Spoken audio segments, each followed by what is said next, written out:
So finally, to not make it like too long on before we start, the topic of this month is liminal, and it was chosen by the Sophia chapter.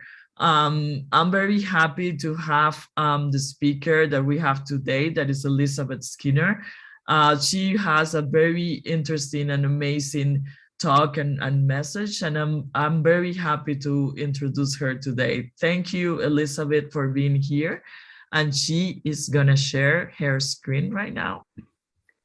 Thank you so much, Paula, for your introduction and for inviting me to come and speak on this topic.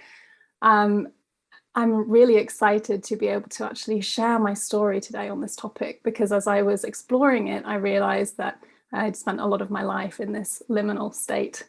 So thank you for inviting me. For those of you who don't know me, my name's Elizabeth, and I have a background in personal and career development. And I currently work as a confidence coach for women in tech, helping them to figure out what their next steps are in their life and career, and then to take that step with confidence. So let's talk about what liminal actually is. I think it makes most sense to think about a liminal space to begin with, because you can imagine it a lot more. So a liminal space is something that we transition through. We're not meant to stay there for long. It's an in-between space between one destination and another. So something like a hallway, a train station, an airport, a hospital, somewhere that we're just moving through. And it's the same when we think about it in terms of mindset as well. When we are going through life transitions, we go through this space which is in between the ending of one life and the beginning of a new life, whether that's chosen or forced. It is this sort of phase of becoming something new. So it could be that you've graduated, you're in the process of graduating, process of moving house, getting a new job, starting a family. It could be that you've been forced and you've been made redundant, that you've experienced a loss. There's many different transitions that we go through in life. And this topic is so relevant today because we're all experiencing transition still. We're all in this liminal space because we're still living through a pandemic. We don't know what the end is going to be, when it's going to be. We don't know who we're going to be and what the world is going to be like at the end of that. So we're kind of in this holding liminal space at the moment, whether we like it or not. So I want you to imagine yourself in a liminal space. And this is Marienplatz, somewhere that you may have probably been in the last few weeks or months. And I want you to imagine, what is it like as you're moving through this space? What's your objective? Typically, when we're going through a train station or a subway station, we're rushing through that. We're trying to shorten our commute and shorten how long it's taking us to get to the next destination. I don't think I've ever walked through Marienplatz and not seen people rushing. So usually you'll be rushing. Sometimes we're forced to stand still. We have to wait for that next train to come. What do you do in those situations? So what I usually see when I'm stood on the platform is people on their phones, people distracting themselves from having to be in this liminal space. It's not a comfortable space. There's a couple of seats, but they're not very comfortable. You don't want to stay here. You're not going to hang out all day in this space. It's there as a transition space to move through quickly. And when we have to be there, we try to avoid being there and being present with that space. And it's the exact same in our life. It's a natural behavior to want to avoid being in transition. We usually want to rush through it. And if we can't rush through it, we distract ourselves from that. And I know this because I spent most of my life in transition. I'm a third culture kid, which means that I grew up in a number of different countries that were not my home country. I moved every 2 to 4 years. And I was constantly in transition. And this is something that I've continued to be in as an adult as well. So I know what it's like. But that's not the story I want to tell today. I want to talk about my transition to moving to Germany, to getting a new career, and how I ended up doing what I'm doing now. And I hope by sharing my experiences and my learning from this, that I can illustrate why it's so important to slow down and stay and get comfortable in this liminal space so that we can move forward with purpose.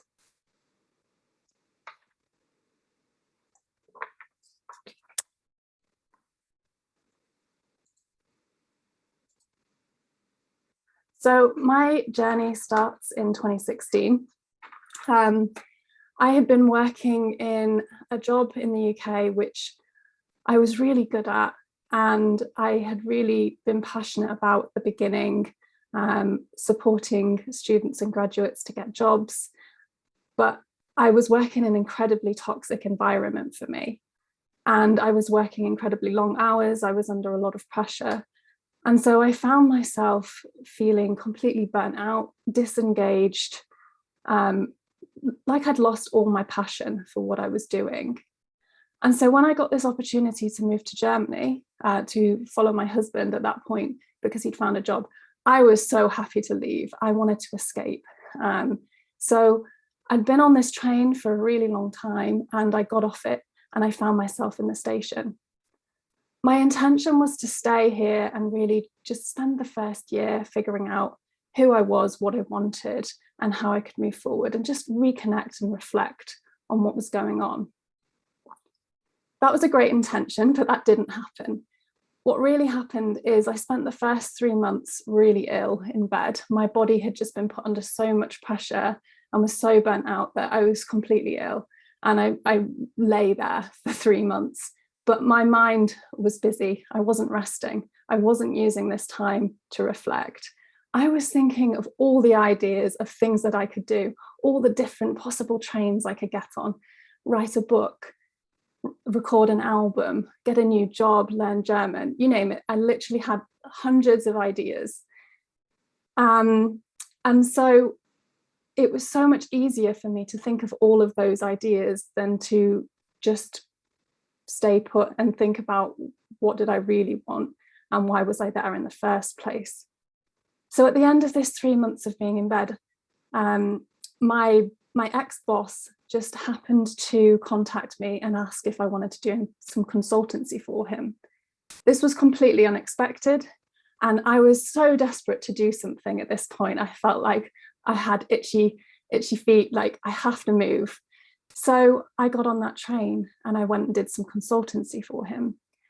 I had really good intentions for how I wanted to behave and what I wanted to do differently. But as you can imagine, it didn't work out so well. After 6 months, I found myself back in the station because I hadn't changed. I hadn't taken the time to reflect on what I needed to change in that process. So I was burnt out again, back in that station. So this brings me to my first learning. It's really important when we're in a transition to pause and take in our surroundings. If we fail to do this, we fail to capitalize on the learning of our previous experiences. We don't change and we don't overcome any mistakes we may have made. And there's a number of important questions that we need to ask ourselves in order to explore that change. So the first one is, how did you get here?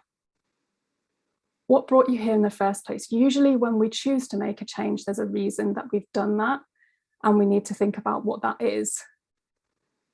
And what is the learning that you want to remember? This is important to slow down and really think about this, because otherwise we rush through like I did and don't really pay attention to it at all and continue to make those same mistakes. I think it's also really important to think about how satisfied are you in life?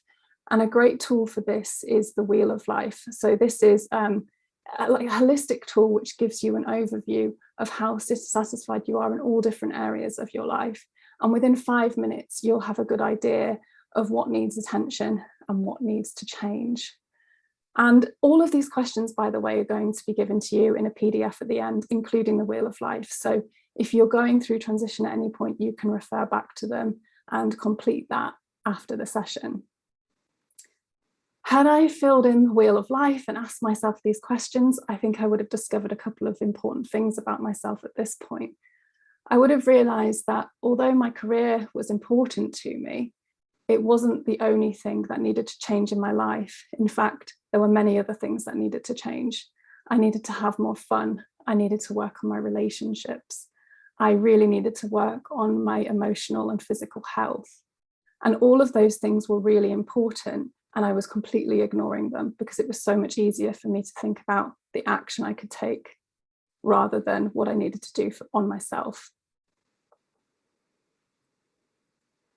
As you can imagine, my story didn't end there. While I was doing all this consultancy, I was also recording an album and planning a tour. And I was coming to the end of a year in Germany. That sort of excitement of being in a new country was starting to wear off.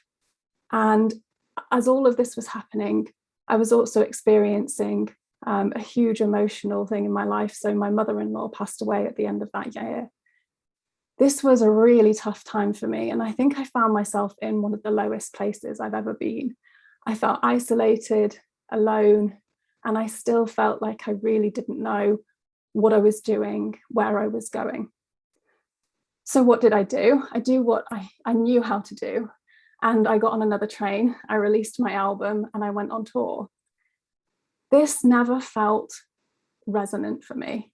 I always felt like I'm just doing this because I don't know what else to do. And there was always something missing. My passion definitely wasn't there, but everyone else was telling me, oh, you're good at this, go ahead, go do it. And so I did it because I didn't know what else I could do. So I went on this tour, and it was an amazing experience in a way that I could never have imagined. I had the chance to play music in people's homes. I was being invited into their lives. They were sharing their stories with me. They were sharing how my music had touched their life. And I began to realize that what I had been missing for so many years was a sense of connection and community. And this was a real turning point for me. So when I got back off my tour, this was the moment. A week after coming back from my tour and 3 months after releasing my album, I decided for myself that I was going to quit music after 15 years of gigging. This was a huge moment, a huge decision point. And you're probably wondering, like, okay, how did you come to that point? Well, for me, it was about realizing that I was missing this huge thing of community. And that kind of triggered me to think about, what else do I want in my life? So I sat down and I wrote a list of what was important to me. So I wrote out all my values. And then in another list, I wrote, what am I good at? What am I skilled at? What could I possibly do as a job? And then I looked at both of these lists and took a look at, what could I do that would actually fulfill those values? Because this is what I hadn't been doing previously. And it became incredibly apparent to me in that moment that I needed to go back to work with people. That was my calling. That's what fulfilled me. So my learning number 2 is take the time to reaffirm your values. Our values change as we grow, but so often we don't take the time to actually reevaluate them, either because we're rushing through this process or we don't know how to discover our values. But they're so important because our values are sort of a compass for how we lead our life and how we make decisions about what we want to do in our future. And once we have an understanding of our values, we can actually move forward with purpose. So some questions that you could ask yourself are, what is most important to you in your life right now? Because that will have changed if you're going through a transition. Maybe there's some core values that stay the same, but usually there's something that is slightly different, or maybe the value means something different to you. What is missing from your life that would make it more fulfilling?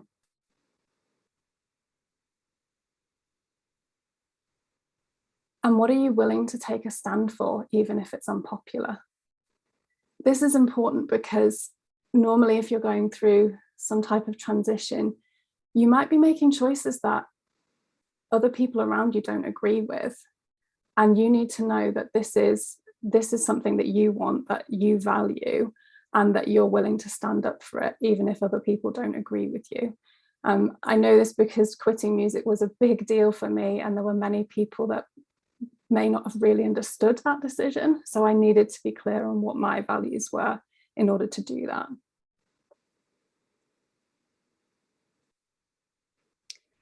So at this point, I knew what I wanted to do, and I got on another train. I went to become a coach and complete my training as a coach. And this meant that I had to stay in the station for a really long time, really look at myself hard. And at times it was excruciating because it's not a comfortable process. And yet it's completely changed me. And I think about things and I am so different as a result of that process. At the end of my 6 months of training, however, I still felt like part of me was back in the station that I'd been in.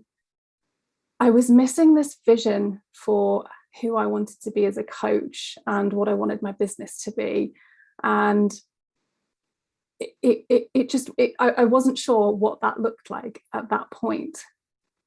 And so it was making it difficult for me to move forward. So my coach asked me, what will it look like in 3 years' time? And I thought, how can I know what I want my life to look like in 3 years' time? This seemed like one of those questions you get asked at an interview and you have some sort of set answer. But I really engaged with this task and I allowed myself to embody what my future might look like and really dreamed into the future, right down to the smell of the roses that would be growing on my balcony. That's the level of detail I went on this. And it was only when I had the opportunity to really dream up what my future might look like that I was actually able to take that step forward, that I was able to visualize what my life would look like. And this is where I really wanted to have been 2 years before. So my learning number 3 is reaffirm your vision. When we're trying to achieve an old vision, or a goal that no longer really resonates with us, we're not going to move forward because there's no motivation there. And if we do move forward, we're usually going to get on the wrong train and end up exactly back where we started because it's not your current vision anymore. So ask yourself, where do you want to go? And for some of you, asking yourself this question will be enough. For others, you might need a little bit more stimulation in order to really come up with that vision. Who do you want to become? This is important as well. You are becoming something through this transition. It's not just about choosing a destination, it's choosing about who you are growing into.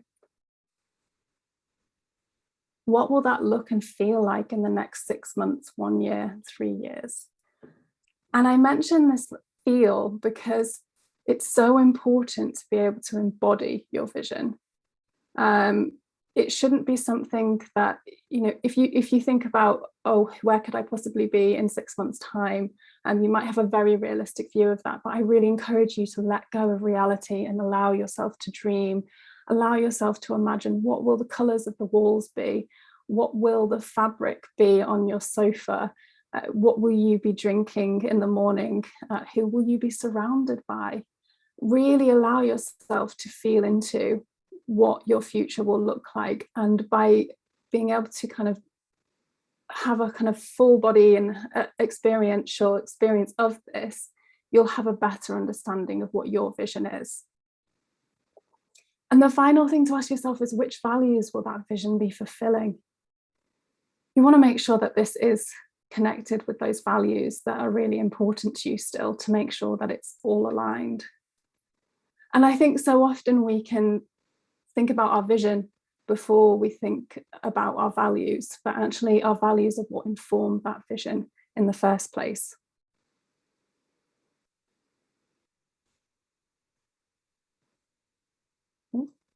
So the last part of my story was all about letting go. I needed to have understood what was missing from my life, what were my values, what was my vision. And it was only once I'd done this that I was able to let go of the things that had been holding me back. So one of the biggest things I had to let go of was my music, and publicly quit music. I'd made this decision maybe 6 to 9 months before for myself, but to actually say that publicly was a huge weight that I had to let go of. I also needed to let go of a range of negative behaviors and beliefs that I held about myself and about the world, because I knew that if I continued to go on in this way, I was only going to hold myself back and actually end up really back where I started, and that's not what I wanted. It's so important to let go of the old and embrace the new. We have to shed this weight that's been holding us back, and or is from the old life. Like maybe it served us previously, but it no longer does serve us. Because as we change, we grow, we don't need certain things, and we have the opportunity to let go of certain behaviors and expectations, and even relationships that are no longer helping us. And when we do this, we can move forward with a lot more ease. So some questions to ask yourself are, what is no longer serving you? And this could be a range of different things. It might be relationships, certain beliefs that you hold about yourself, certain ideas that you've had in your mind for a really long time, but they're no longer serving you. What do you need to let go of?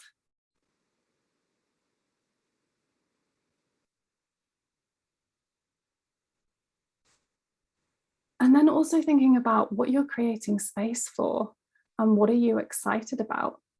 Often in transition, there is this point of excitement, and it's important to get excited about the future because you're becoming something new. And by letting go of something, you are creating some space for that new person that you're becoming, that new life that you're creating.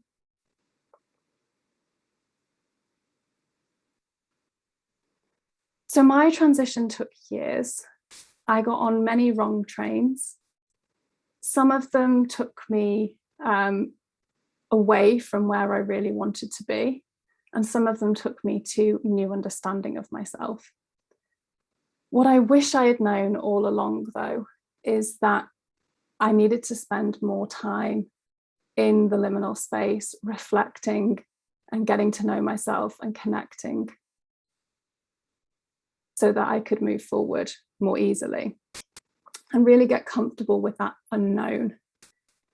I also wish I had known that action doesn't always mean progress. And I wish I had known that I wasn't lost. I was in the right place. There was a reason I was there, and I needed to be there.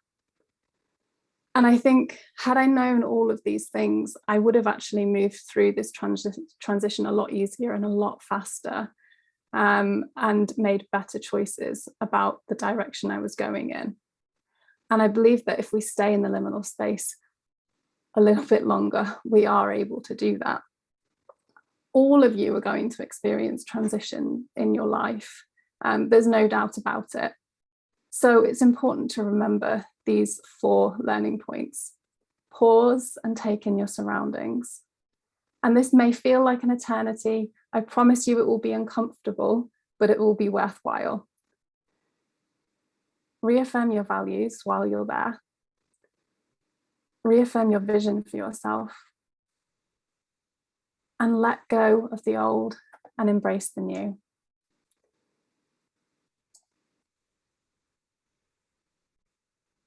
I like to think that now I'm on a new train that stops at different stations instead of going back to the same station. And that's okay. It's when you're getting stuck in the same place over and over again and not moving forward that you start to feel like you're lost and that you are stuck and that how do you ever make a change?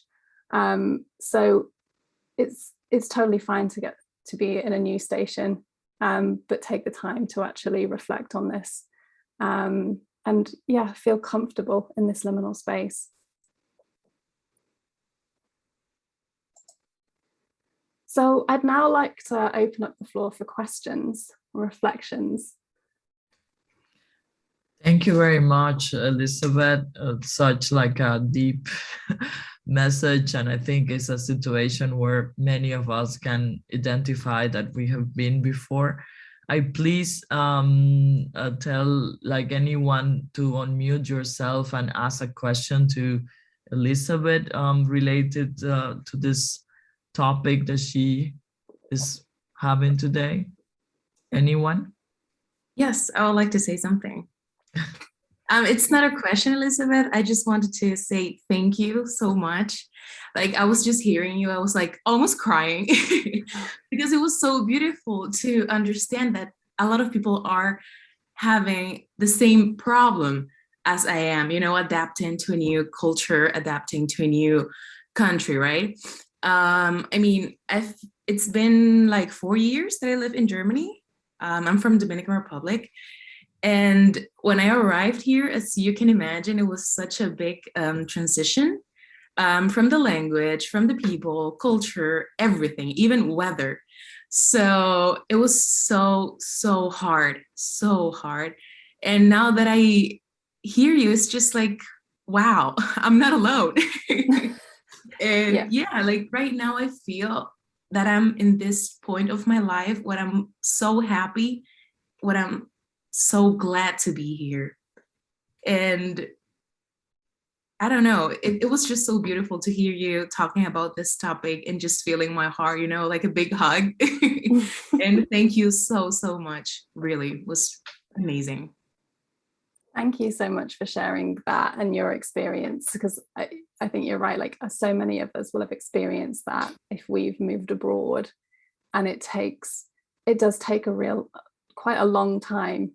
And it is incredibly emotional, and it can feel so lonely, but you are not alone in that at all. I think so many of us are experiencing that. Even if it's not a move abroad, it's something else. Yeah, and professionally talking, that's another topic, you know, it's complicated because you're used to do something there and now you're new here. But for me, it was so hard to let go my past, like who I was in my country and who is Alfonsina in Germany. You know, get used to this new Alfonsina and knowing myself better was a complicated process, but it's so worth it. It's so worth it. Mm-hmm. Yeah.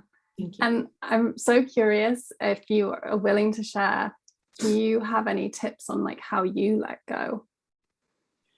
In my case, I'm still working on it.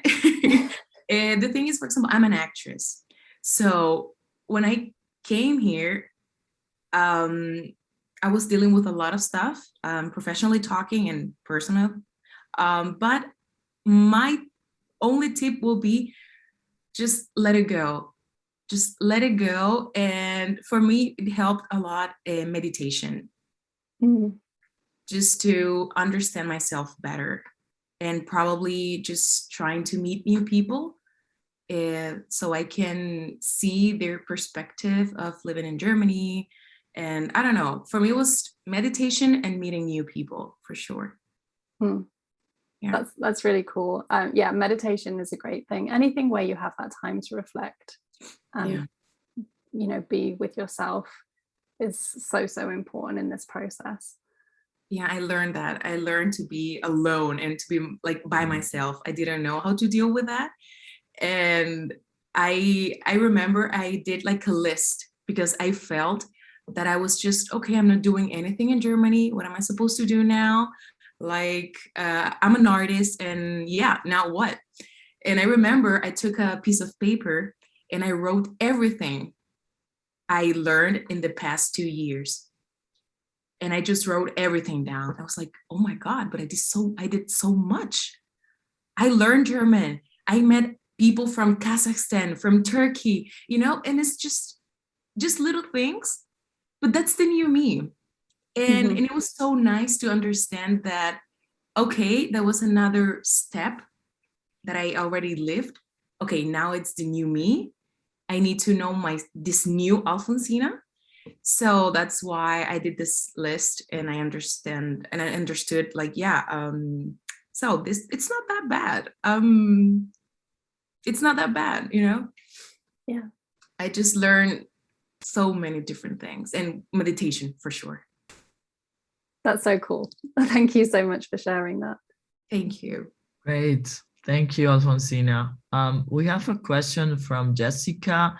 Jessica, do you want to unmute yourself and ask directly? Or should I read your question? Okay, well, I'm gonna read it. Jessica asked are you happy now with all your decisions? For example, letting go music. Yeah, this is a great question. Because obviously at that point when I was doing it, I was thinking, gosh, should I do this? Should I let go of this?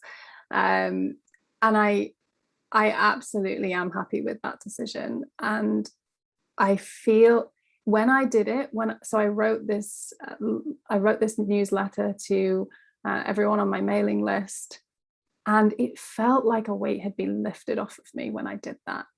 And I was able to write it in a way that it was meaningful and respectful, because these people had been supporting me for so many years. There'd been people that had just helped me to make my album. They'd bought my album, they'd come to my gigs, they'd been promoting me. And so I had to make sure that I did it in a way that was respectful and thankful for all the help that they'd given me, but also made it really clear that this was the right decision for me. And not one person came back and said, oh my gosh, like I'm so angry at you, which I was so afraid of. They all said, so thank you so much for bringing your music into the world, and we wish you all the best with your future. Like, they were happy for me that I'd made a resonant decision for myself, and it felt so good for me, and it allowed me to move on, because until that point I was kind of holding on to it. And I felt it felt like a duty. When you're doing something that you don't want to do anymore and it doesn't resonate, it always feels like a chore. So I definitely am not upset about that decision. I still have my guitar, I can play it if I want to. And it also doesn't mean that it's final. It could be, in 10 years' time, I decide to pick it up again and do a couple of gigs. You always have that choice to change your decisions, and you're always going through those different transitions. And I think all of my other decisions, I definitely feel that they were the right ones. It was the ones I was making, like going to do consultancy when I hadn't changed, that were the wrong decisions. And I felt like I wasn't being authentic with myself. And that was so uncomfortable, even on a physical level. Yeah, I really understand also this, because I think there is also like a process of grief that you have to do with these actions or these things that you were used to do, that you are deciding like not to do it anymore, because for some reason, I mean, as you explained also in the talk, for some reason you start to do stuff, but it's not that you don't like it at all. In some situations, you have a little bit of a well, I like to do this, but even if you are not maybe full convinced that is the best thing that you can do actually. And I think for some people it can be really difficult to let go sometimes, because and I say that by personal experience, because I did like a career change, and it was a process of grief to let go my previous career and start a new one. And this meant also to let go like the good things in a way that I thought that I won't have this anymore, like the goals or the prices of whatever I got before. But it's great in a moment to understand that you as a person are not attached to your actions. It's okay for you to be wrong, to start again, to let go things, as you mentioned, like before in the talk. Yeah, I love that you mentioned this being a process of grief, because so often it is, and that has to be processed. That needs the time to be processed. And yeah, we always get the choice to choose what we want to do. Sometimes I think we have to do something. Like I felt like I had to go on my tour, but I didn't. That was a choice I made. It just wasn't the best choice for me. Yeah. Anyone else has I like? just want to share a thought. I like how you mentioned that you were afraid of how people would react when you made the public announcement of stopping to make music. I think the fear of how people see us always stop us from doing something. So several years ago, I actually quit my job in New York and started backpacking. And that took a lot of courage to quit my job. And one of my fears was that I think people would judge me for not taking life seriously. I should be more focused in my career and not just wander around with a backpack. But at the end, a lot of people encouraged me, and I was really surprised about that and grateful about that. Oh, that's so cool. And that is a really courageous move. Yeah. So, and anyone else? Well, I have another question, because for me it's really interesting, the topic, and I hope it's fine. When you mentioned like to imagine exactly what do you want in a few years, is a fantasy or is a thought about what there will be a space to have like other things that you are not expecting, or you should have like a specific detailed plan, and there is no room for something good that you maybe don't know? Mm-hmm. Given that I have moved and had so much transition in my life, I don't really believe in set plans. Okay. I think a vision is more around, it's kind of like a dream or a feeling. Like, how do you want to feel in 3 years' time, for example? And what things would you like to have in your life? It doesn't have to be realistic at that starting point, because I think if we cling to reality, we don't allow ourselves to dream big enough. And we're just thinking in the amount of time that we're able to think of, which is usually 6 months to a year. We think, okay, what resources do we have right now? Would that even be possible? Whereas if you allow yourself to dream as big as you can, then you're more likely to come up with something that you're inspired by. And one thing I didn't say is I wrote out this vision for myself, and I am definitely living it now, like all of it. And at that moment I thought, how is this going to happen? Like, can I really do this?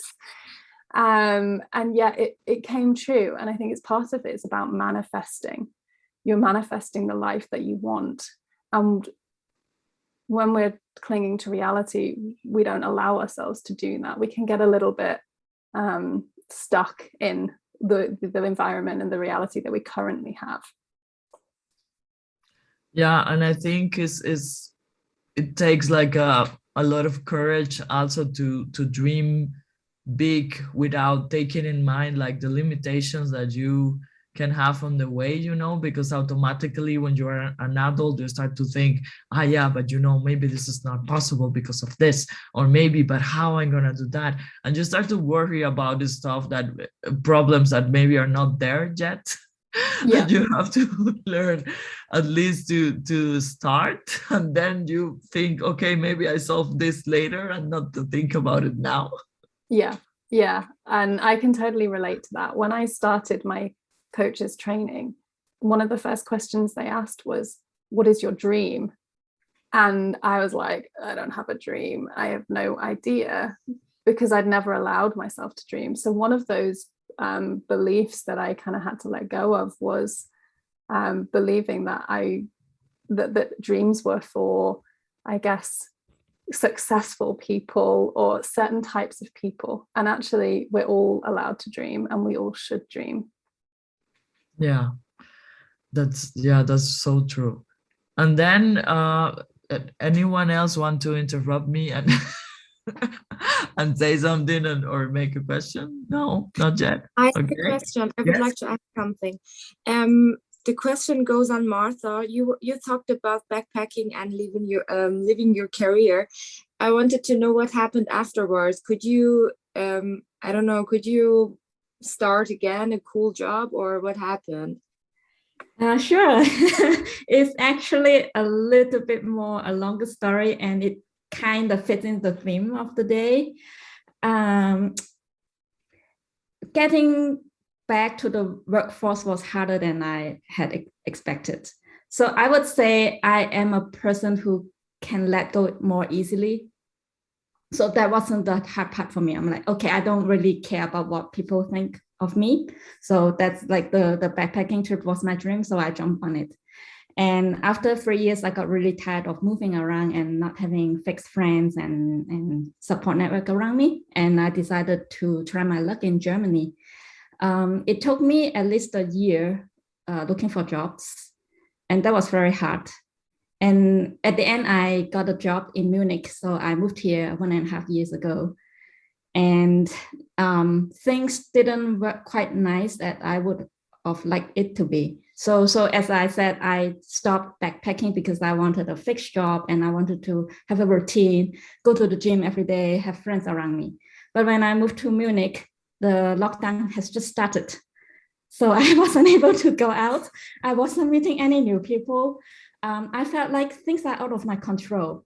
If I take the first step that Elizabeth has mentioned, like take my time to know my surroundings, know what I'm not satisfied about, I have a long list, and it gets overwhelming. Like no friends, no social life, didn't really know my job really well. I changed industry. I got a new type of job, and it was really challenging. And it was hard. That new station in this transition period was harder than I have thought. And I guess I just give it time. I didn't have any strategy for it. It's just like time for me to adjust to this new city and new work. But maybe Elizabeth, you have more insights for us when we have this kind of situation. Yeah, I think you mentioned a really important thing there about time, giving it time. So often we don't give those transitions enough time, and they usually take so much longer than we're expecting them to take. But I think if you give them time, it makes the whole process a lot quicker in the long run. It just feels so endless when you're in it. And I think there's some other things that we can do. So something that I've always found very helpful is journaling. Asking yourself questions and really like searching for the answers within yourself. Alfonsina also mentioned meditation, and also getting new perspectives from other people. I think having a network around you of people that can challenge you or call you out or give you different perspectives of how they've dealt with things is really useful when we're going through this process. And of course, if you have a mentor or a coach or someone that you can work with, they also force you to ask these difficult questions, because there's something natural in us that wants to avoid them quite often. I really believe we can do a lot of work on ourselves, but sometimes you might just not want to go there for whatever reason. So those are my tips. I don't know if anyone else has some more that they want to add. I think Lindsay, yeah. Yeah, I just wanted to add something. I think all those tips are really great, and something that helped me, like as Elizabeth said, it takes a really long time. I think a different amount of time for everybody. For me, I think moving to Munich, it took probably 5 years before I really felt like this was home. And I realized it kind of relates back to what Alfonsina was saying about writing down all her learnings. Something that really helped was I became friends with someone who had just moved to Munich, and she had all these questions and didn't know where things were. And I started showing her around, and I realized that sort of mentoring somebody made me feel like ownership over the city. And I realized how much I knew about it and like I could teach somebody else, which makes you feel good. And you just started to feel like a sense of like belonging, that you're someone who lives here, not just a visitor. And yeah, and then of course, like the language thing, which I still struggle with, but it is the best advice to learn the language. Great. I just shared like a document from Elizabeth on the chat. I'm gonna, Elizabeth, do you have the, can I show the document? So maybe you can talk a little bit about it. Let me stop my screen. Yes, let me show this. So yeah, Elizabeth, please explain us. So throughout the talk, I was asking questions, and this document just has those questions in it, and also the wheel of life, so that you can go through this at any time that you feel you want to, whenever you're going through a transition, and it's just for you to take away. If any of you have any questions about it when you fill it in, feel free to send me an email. I'd be happy to answer those questions. Great. So the link of the document is shared on the chat. And also when we share the recording of the talk, we will also share this document again. So one last question. I don't know if anyone else wants to say something else. No? Okay. Well, I have one last comment, and it's regarding this document that you share with the questions and the question that you had on the, you know, in the talk. I really identified that this feeling of the liminal, of, you know, being always on transition to something, makes you feel sometimes a little bit lost, like that you don't know like where to start, actually, like how to take a decision, you know, how to really look inside yourself, because sometimes you think that other people outside of you, because they see you and they know you, they have a better answer than yourself. So maybe, I don't know if you want to add a little bit, Elizabeth, about this lost feeling that people can have when they are in this situation. Mm-hmm. Yeah, I think transitions are unsettling because we're in this process of becoming something new, and it's just you don't quite know the answers. There's this unknown about it, and I think it can be easy to ask for other people's opinions and other people's experiences quite a lot. But what's missing when we do that is our values. And this is why I think values are so important, because they really are that guiding piece. So if you can do one thing when you are in transition, I would say reconnect with your values. Become aware of what makes your life meaningful. What can you not live without? And there's often a difference between your values and other people's values. One of the easiest ways you can look at this is like, think about your families. What values do you have that your families don't necessarily have? I think we all go through a transition as we grow up and we leave home and we become adults, and you've found your own values and your own way of living. So it's the same when you're going through any other transition. You just have to look back at what are those values and what's still important to you and what is now more important to you than it was before. And I'll share, like, I'm going through this process at the moment myself. I'm 4.5 months pregnant. I am in a liminal space and I'm doing this. I'm reassessing my values, and they are different than they used to be. And this happens every time I go through a transition, and you can feel lost, but if you go back and look at your values, it will help ground you a little bit. Congratulations. Thank you. We're sharing happy news. Well, thank you very much, Elizabeth. It was really amazing. I was really happy that we could share with you all this your experience and your thoughts about this liminal topic, and also everyone had like comments and experience to share.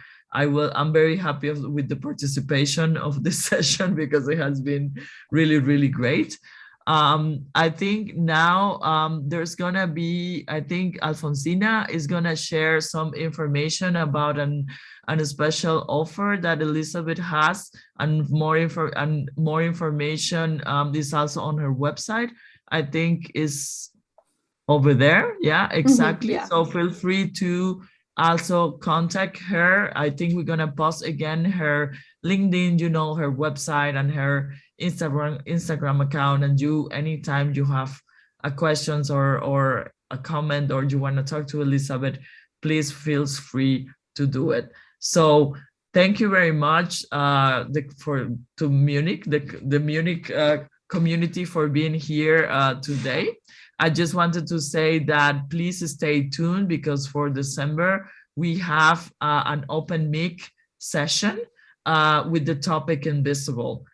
We have been sending messages and on the newsletter and on the social media, asking like who wants to join, because this is going to be an open session to share thoughts about or experience that can be related to the invisible topic. This session is going to be also special because it's going to be very early in December. It's going to be on the 10th. So we're going to do it like that because most of the community, you are concentrated with your families or traveling or doing something else.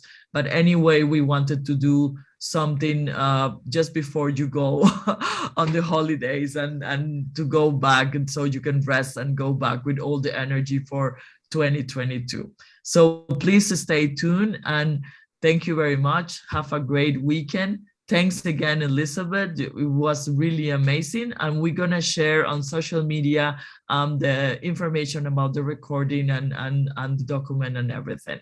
So thanks a lot. Have a great weekend. Thank you. Bye.